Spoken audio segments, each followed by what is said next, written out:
Hey folks, on tonight's Bike Check, we'll be talking about the Santa Cruz Bronson. Hey folks, this is Gene from Regular Guy Mountain Biking, where we talk about all kinds of cool and fun things that have to do with mountain bikes, and also home of the Regular Guy Mountain Biking Bike Chat Show. Today we've got my buddy Bruce G on the Skype over here, and we're going to be talking about his Santa Cruz Bronson. Is that correct, my friend Bruce G? That is correct, Santa Cruz Bronson. Awesome. So Santa Cruz has got a pretty big name, you know. I mean, I talked about we did Brian Santa Cruz Bantam a little while ago, but the Bronson is got a bit of a name right now, doesn't it? Yeah, I think it does. You see the bike all over, and it's a long travel bike, and it's very functional. So yeah, a lot of people are riding it, and I mean, it's a great bike all around. You can't deny that. I mean, you do YouTube searches and you do Google searches, and the hits are all over the place. And yours is specifically a Santa Cruz Bronson V1 Carbon, not too shabby. A Carbon. Okay. It's a 2014, and when I read that, I was curious to ask you, have you kept up with what the current Bronson looks like? So we're talking about today. So Brian has a Santa Cruz Bronson V1 Carbon. 2014. So I'm curious, do you know much as what have changed, and what do you think about this version of the bike? Yeah, I've paid attention to the V2 that just came out a year or two ago, and after my bike came out, they also switched the V1. They went to a CC and a C version. Okay. And mine is just when they made the Bronson, there was no C or CC designation. What does the C stand for? Forgive me, I don't. The CC, the double C, is lighter, stronger carbon. It's a different weave process. The C has to do with the carbon. I'm sorry. Got it. Yeah. Got it. And the new one has a longer top tube, and basically the reach is further out, so you don't have to have as long a stem. So you can run a shorter stem, and also I think downhill. It's a little bit more downhill friendly. Okay. I know they did something similar to my Remedy. Well, I mean, one thing they did was they started going to different. They went to different tire sizes. I think they had the Plus on it. They went to the Boost. When they went from my version to the one above. So they always those little tweaks, you know, that kind of make you like, I want the next version, or maybe not. But it seems like you went for the carb. You went for the high end one.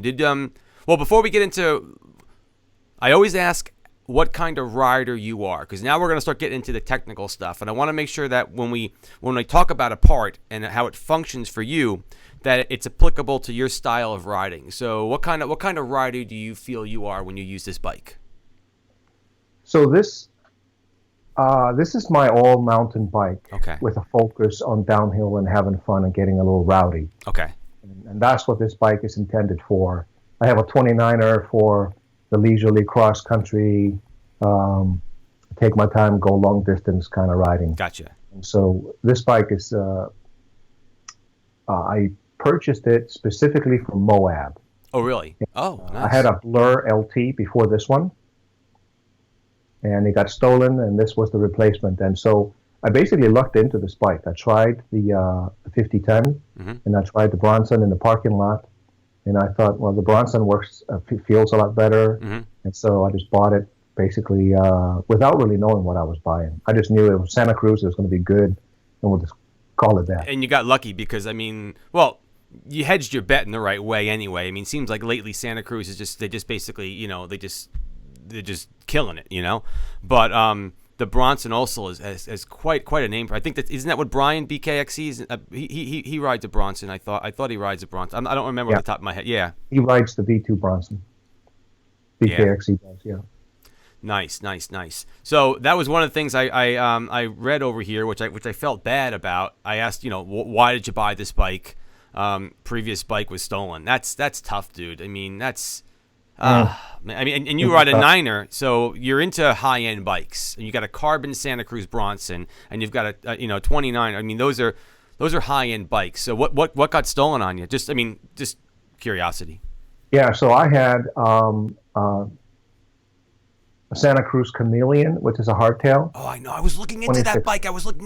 Oh, I didn't take yours. I you didn't take take I it, didn't you take should. yours. Honestly, I didn't take yours. But I've Come been over to totally New looking Jersey into and that bike. Yeah, it would have wanna been visit? worth it, dude. It would have been worth it. Hey, look, Brian. Look at the. Exactly.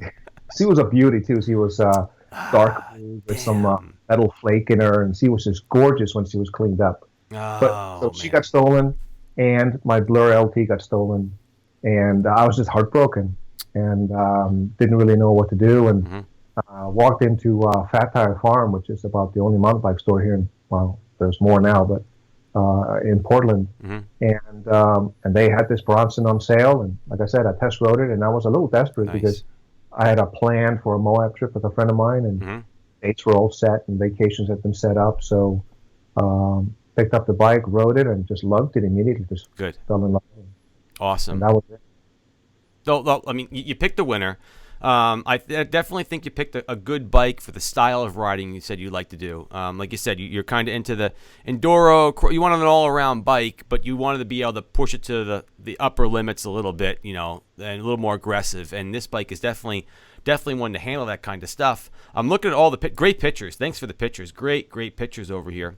And I wanted to take a look at some of the things you might have done to this bike. It looks like, I mean, I'm looking at all the blue. You definitely did a little bit of bling, or is that part of the? I don't know this bike, so I mean, what kind of things have you done to the bike over here? No, so I mean, I had it now. This is my fourth season, Okay. so I've had it for a while. I started with clipless pedals, Okay. and after a few crashes in Moab, threw those in the bin and went to flats. Mm-hmm.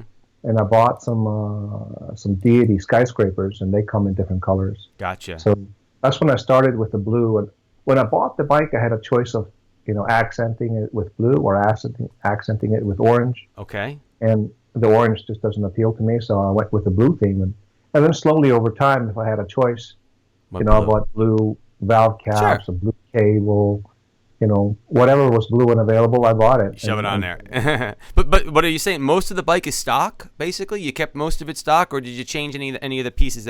I mean, this is a high-end bike, so if you said, no, Gene, I kept it the way it was, I really couldn't blame you either, because it's not a cheap bike. No, I definitely.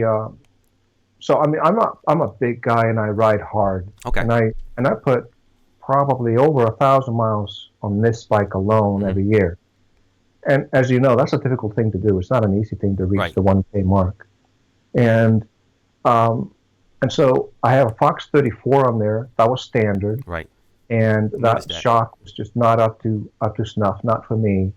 And I couldn't get it to behave the way that I wanted. So I picked up this one as a Fox 36, and I picked it up used on Craigslist, and sold my old one. So it didn't cost much money as an upgrade. So wait, what was it? You upgraded what? The rear shock? No, the front. I'm sorry, the fork. The fork. Okay. So I was looking at the fork right now. It's got the fancy coating and everything. And you got the high end fork over here. Yeah. Yeah, I had the Kashima coated 34 on there before, and that worked great as far as a cross country rig. But it did not work very well as far as an all-mountain with a focus on downhill kind of a rig. So when I started jumping and landing, and then being that I'm a bigger guy, there was bouncing on the landings and things getting a little rowdy. Right. And the 36 straightened out right out. Really? Made that much of a difference? Huge difference. Okay, that's good to know. I was very surprised. Okay. But I also know that when I bought mine, the Pike was coming out. Right. Basically, they were kicking Fox in the rear, and so I think the 2015 Fox line was improved and had better valving and all that kind of stuff. So in a way, I guess I got unlucky in that I got the old style fork. Okay, yeah, but that's still really quite a good fork, and you see it. You see, I mean, you're right about the Pikes, but it's either the Pike or the Fox. Like it's not like really, those are like the ones you see on most. I mean, there's other forks. Don't get me wrong, but these are like the ones you'd be picking from. And I'm curious also about the. I'm trying to get the picture up over here. How you got the one by? Obviously, it came with the one by because I don't even see an ability to put a front derailleur on this frame. I mean, this was designed exactly, yeah, and that's just the way they're going anyway. But the narrow wide, what is it? A crow mag? Is that anything special about that? Was that just a stock ring that you got on that bike, or I'm just trying to match that one up with anything? Well, it came with a 34 tooth SRAM ring in the beginning, but I wear through a drive set in a year. Okay. Really? So, well, yeah, 1,000. Yeah, sure. Okay. So basically, chains, front sprocket and cassette are all done after a year. Okay. And so but immediately from the get-go, I changed the 34 to a 32. Okay, yeah. And then later I bought for the second season, I bought a 30. Okay. And that was still the SRAM. And now this year, I'm trying out the Crow Mag in a 30 as well. Okay. But this Crow Mag versus the SRAM is a direct mount. And I really like the direct mount rings. See, that's why I wanted to ask, because it didn't look stock, and I noticed it didn't have the 104, the bolt pad. This is a direct mount one. That's why I wanted to add. It didn't look stock. Yep. And I had to also go down. Look, the one buys are awesome, and I'm hearing that the 12 buy, the 1x12s are really great to get you that full range of gearing. But I had to go on a smaller ring in the front to get me up the hills and stuff like that. I just didn't. It didn't work for me, and I still had plenty of speed on the higher gears. So I went down. That's why I did it. I went down. Plus, it was also kind of nice to get even a little bit more clearance underneath the bike when I was using it for enduro, just to get the thing out of the way. Right. Yeah. It's amazing how much smaller a 30 is to a 34. Yes. Yeah. You wouldn't think it really is, but when you line the two up, there's a huge difference between a 30 and a 34 size ring. Notice I was very surprised because I matched them up. I wanted to see what it was going to be like. No, and then when you use it, there's an amazing difference. So I don't see those things as upgrades, like changing a stem length. That's like, when you buy these kind of bikes, you're buying, like, you're not really done when you roll out. Now you got to do the fitting process. Then you got to go and I do have to say that my local bike shop that I picked up mine from, they're pretty cool. They basically said, look, for the first year we're gonna fit this thing for you. So if you need a shorter stem, give us that. So they were very nice about that. And I had to change my ring, and for different reasons. That's what I ended up doing, and that so that's just part of the process of making it your own. That's perfectly normal. And I was basically lucky in that I was at a stage in my mountain biking that I was starting to understand what I needed and what I wanted, and what was good for me. Right. And so right away in the parking lot, I realized they had a flat bar on there, and it wasn't high enough. So they swapped it out for a riser bar. Yeah, I noticed that. Yeah, right at the store. And then about a month into it, it came with a WTB voltage seat. And I came back in and said, no, that's not going to work. We're going to have to get a different seat. Gotcha. And they hooked me up with the Silverado, which is a bit longer, and it just fits me better, right? I mean, you never know what's going to fit you, really. No. But I knew I needed a longer saddle, and so I put that on there, and that's great. Checking it out. That worked out really well.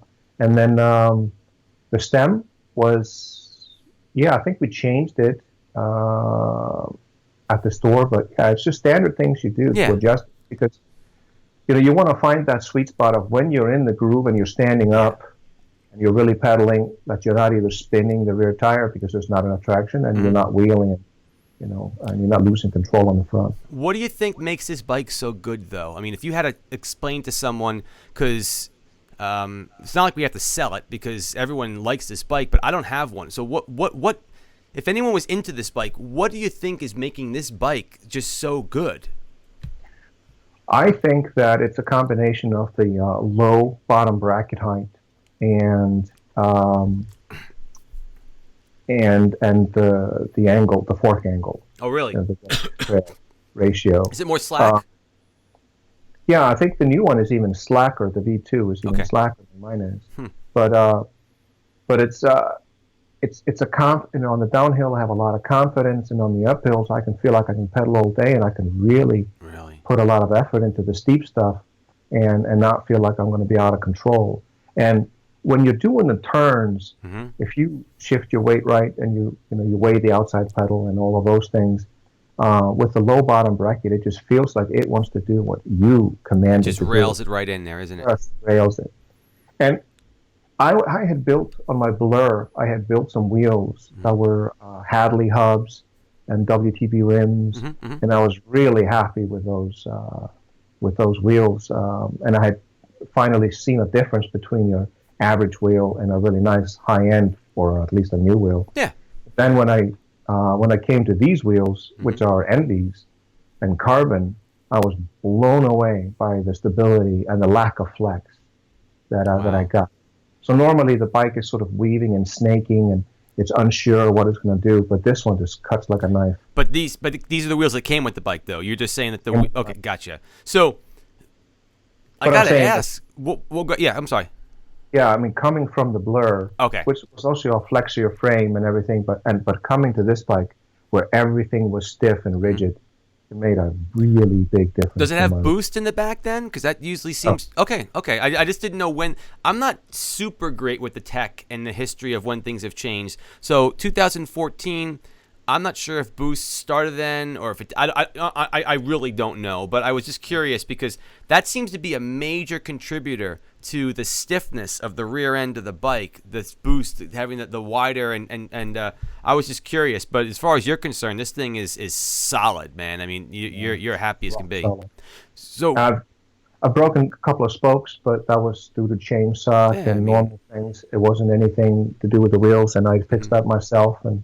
I'm ecstatic with those wheels as well. So what would you even upgrade on this bike then? I mean, really, I'm looking at it. It's gorgeous, and you haven't really said anything really bad about it. I'm going to ask you what you might think is kind of bad, but I mean, like, would you even upgrade anything on the bike? You've done some nice things to make it like your own, but what's really left?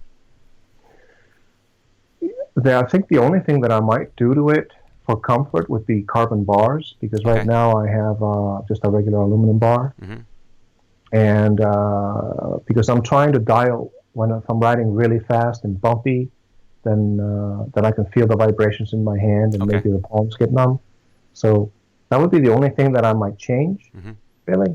But other than that, that bike is it's exactly what I want it to be. Nice.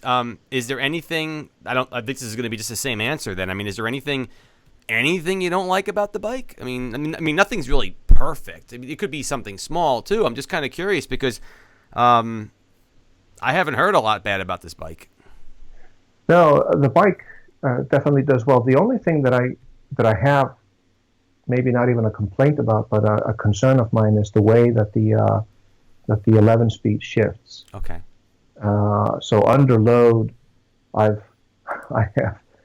have blown 3 cassettes now, and I just got a new cassette in warranty.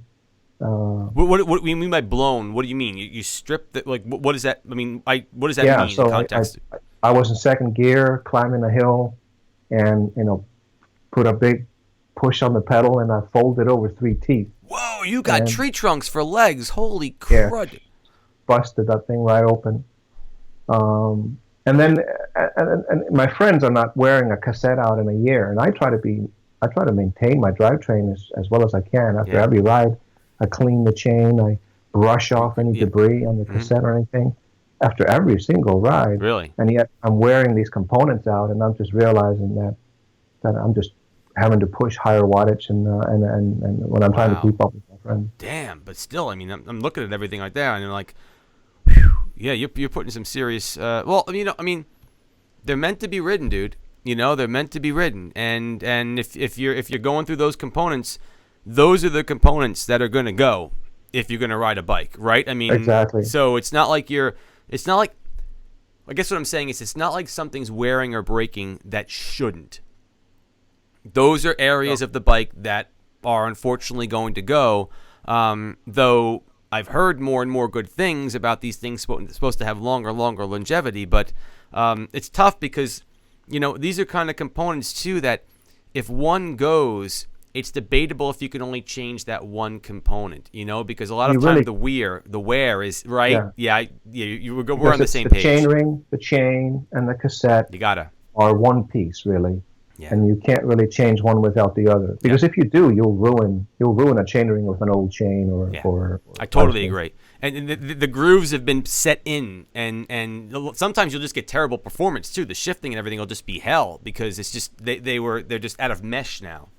Yeah, I actually did that with my last cassette. I just threw it on the bike and then went for a ride here in my neighborhood, and it worked well, no problems. And then I said, okay, I'm good. We went for a ride, big climb, and I was in first gear trying to grind up this hill, and it was just skipping, and I couldn't stop. So I had to do the whole ride in second and third gear, and I couldn't use first. And so, yeah, I came home and immediately online and buy a chain and a front chain ring, and I had to fix that. But I have to point out there's one thing now that I can remember, that there is one issue with this bike, and that is that lower link. And on the suspension? On the suspension, okay. Because it's a double link on the lower. It's not a single pivot. And that requires, I would say, a good amount of attention. Okay. And it does not do well in the wet. And so if you don't, it has zerts on it for greasing, but if you don't take care of it, look at that. The bearings in that guy will wear out, and you'll get very lackluster suspension performance. It's hard to see that, but you're right. There's a second link right behind the ring. Yeah, there's a little piece there. I didn't notice that at first. I thought it was a single. Okay, I didn't notice that. Okay, cool. So I went on the Santa Cruz website. I bought the tools to extract the bearings, and as soon as they came here, so I've done that once for 3 seasons, and took the bearings out, sent them to Santa Cruz. They got a free bearing replacement program. Nice. And they turned it around quickly. I got it in like 2 days. Oh, that's awesome. And, installed the new bearings, and I was happy. But it is something that you got to stay on top of, or that's good for folks to know. Yeah. All right. So all in all, though, you're giving the Santa Cruz Bronson a thumbs up over here. You're very happy with the bike. 2 thumbs way up. Nice. Well, folks, another bike check in the can over here. We're doing good with these. This has been great, and they're always just as fun as the last one. I would never have gotten to speak to Bruce before, so there we are. We're getting to talk. I would never have gotten to meet you and talk about your bike, so I hope you had fun with this. This was kind of cool. We got to go through your bike together. I'll put all kinds of pictures up later on when I put the video up online. And so, folks, if you have any questions about the Bronson, please post them. Okay, Bruce will be on, I'm sure he'll be checking out his own video, right? So he'll be able to answer some of your questions. That one about the pivot joint, that was a good save. That's good. A lot of people are going to use that and learn from that. So that's awesome. So I want to thank you, man, for being on the bike chat type. I don't know what I'm going to call this thing exactly. Chat show? Yeah, the bike check. So you're welcome, Gene. It's a sheer pleasure to come on here and have this opportunity to talk about the bike with you. It's so much fun, man. I love it. One of these days, I just got to talk to myself about my own bike. Yeah, sure, I'm going to interview myself. I'm going to go, hey, Gene, why do you like your bike? I love my bike. All right. Hey, folks, do me a favor. Subscribe to the channel, okay? We'd love to have you here. Check out some of the other videos that we got linked. And, tell us what you think about this one. Let Bruce know what you think about his bike. And if you have any questions, post them in the comments. You know how I'm going to finish this? Keep the parties on the pedals, my friend. And did I even say that right? Keep the party on. It's getting late over here. Keep the party on the pedals. And we will catch you all later on. Thanks a lot for being on the show. Take it easy, everyone. Bye-bye. Ciao.